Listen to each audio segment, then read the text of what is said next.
Hey, real quick, for the month of December, I'm raising money with the Bungie Foundation for charity. By donating through my link, the first one in the description, you can get all the cosmetics you see here on screen added to your account, plus the money goes to a good cause. I'm trying to raise $5,000 before the end of the year for those in need, so thank you so much and enjoy the video. Ladies and gentlemen, I have returned. Video making is about to ramp up to 110% this month, so hit that subscribe button and buckle up because there are many topics of discussion. This of course is due to the launch of Season of the Seraph, which I'm sure many of you have been grinding since Reset, and while there are plenty of new weapons upon its release, I want today's upload to be dedicated to some familiar favorites. With the release of Season 19, the Deepstone Crypt weapons have since become craftable and actually have new perk pools. So in today's video, I'll be going over all 6 of them and discussing what their new god rolls are for PvE here in Destiny 2. These weapons will also be farmable in only a few weeks, with 𝗕𝗏𝗄 becoming the weekly featured raid, which I think is going to be on the 20th, and by the end of this video, you'll definitely not want to miss out on that. So without further ado, let's get started. Firstly, now that these weapons have been updated, they now come with a new origin trait for all new versions that you pick up or craft. This origin trait will not appear on any of the weapons that you already have, so it might be worthwhile getting some new copies even if you already have the rolls you might want.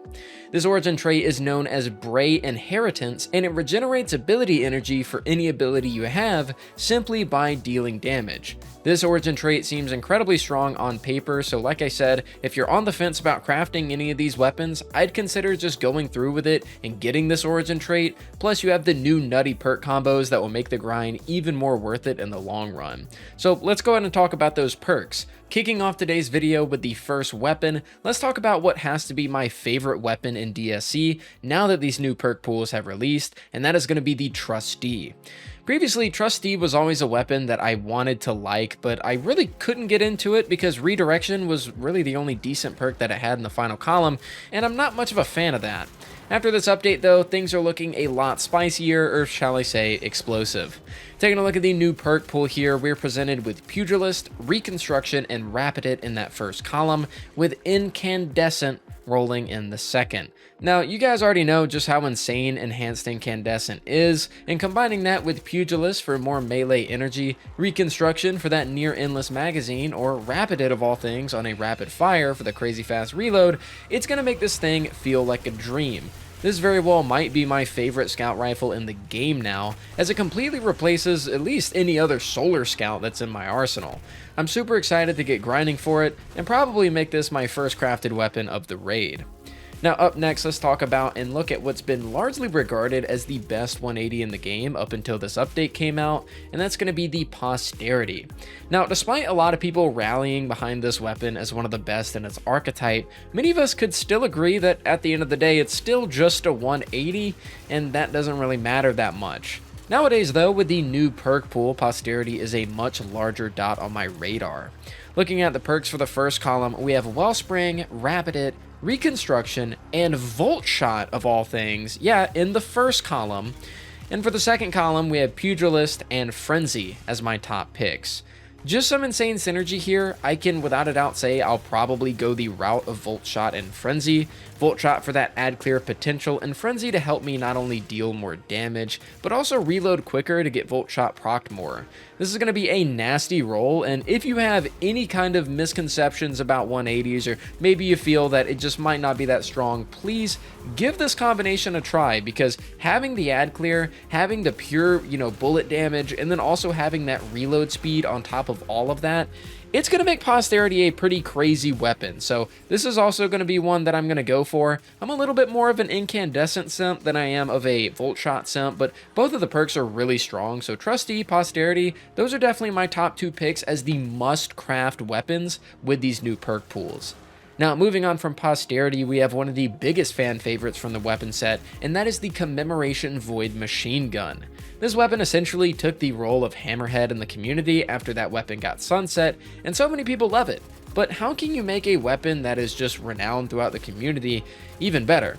Well, looking at the perks, you just give it these. In the first column, we have Adaptive Munitions, Reconstruction, Dragonfly, and Subsistence, with the final column having Rampage and Killing Tally.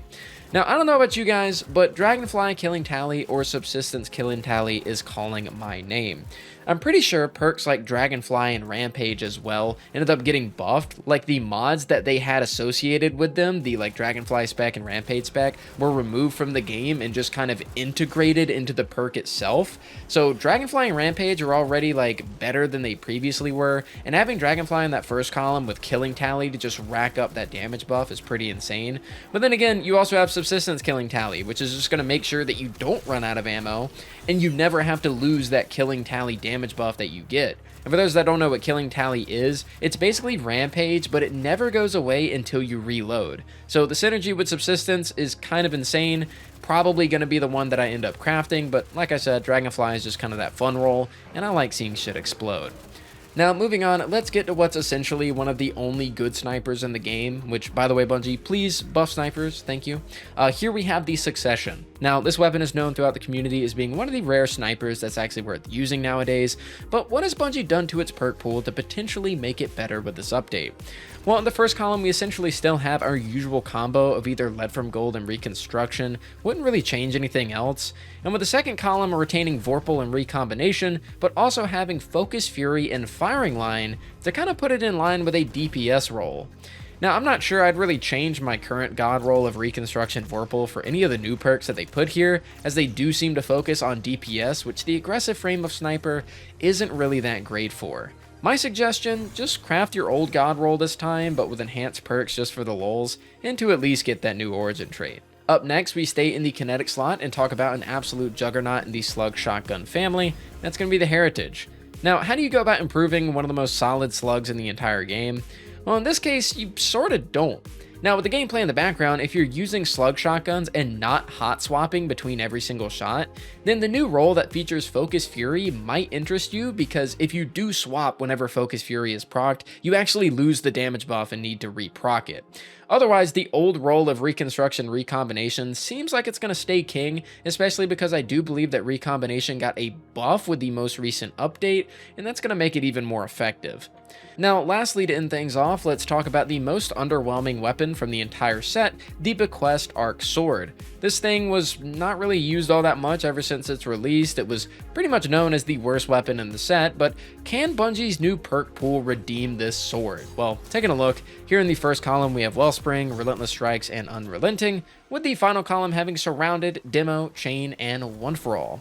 The perk combos of Unrelenting Chain seem cool, Surrounded is always great for the crazy damage buff, Demo's nice for grenades since they're in such a really good spot, but this weapon, is it ever going to take the space of literally anything else in my heavy slot? Like, you know, you have Gjallarhorn, you got Linears, you got the other half, you know, Eager Edge stuff. Is it going to take the place of literally anything else in the heavy slot for me? Probably not.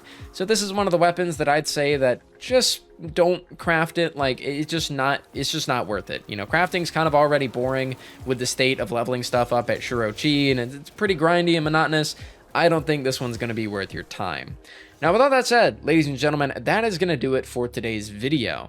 I wanted to get a quick one out at the start of the season to go ahead and cover some weapons we're already familiar with, which is going to give me time to play around with the new stuff and allow me to put together some competent guides for you all to enjoy. I didn't just want to come out with the new seasonal weapon guide day one, because I want to spend some time with the new weapons and get to know them a little bit better on a personality basis, you know what I mean? Anyways, before I end off, I just want to give some special thanks, not only to those of you guys listening and, you know, those that watched all the way through, but also to my Patreon supporters and YouTube members that really do go the extra mile to keep the channel alive. So for Patreon, shout out to Admus, Vile, John, Noel, Serenity, and Boomer Noob in Tier 2, as well as Austin, Cinco, and Glumia in Tier 3. And for my Tier 2 YouTube members, we got Billy, Bluesman 1985, Clear, Brian, Angel, Ben McClellan, Hank the Tank, Mayhem Gaming Peak, and Serenity once more. With all that said, thank you all so much for watching, and I'll see you guys next time.